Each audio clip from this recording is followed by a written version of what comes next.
ও আল্লাহ জান্নাত চাই, কিয়ামতে আমার সাথী হবে কে জান্নাতে? আল্লাহ বললেন কিয়ামতের দিন বিচারের শেষে তোমার সাথী হবে একজন কসাই।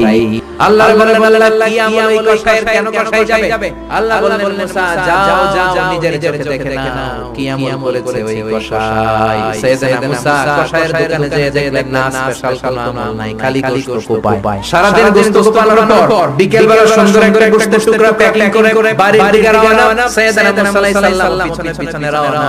বাড়িতে যাওয়ার পরে ছদ্মবেশে সাইয়েদনা মুসা বলে আমি মুসাফির, আজকে রাতটা যদি আপনি থাকতে দেন বড় ভালো হয়। কসাই বলে আহলান সাহলান, এই ঘরে বসে পাশের ঘরে একটু কাজ আছে। পাশের ঘরে ঢুকে মাচা থেকে একটা বৃদ্ধ মহিলাকে নামিয়ে নিজ হাতে গোসল করিয়ে টাওয়াল দিয়ে হাত মুছে দিয়ে নিজ হাতে গরুর গোশত রান্না করে নিজ হাতে রুটি বানিয়ে ওই মহিলার মুখের মধ্যে রুটি আর গোশত তুলে দিতে লাগলেন।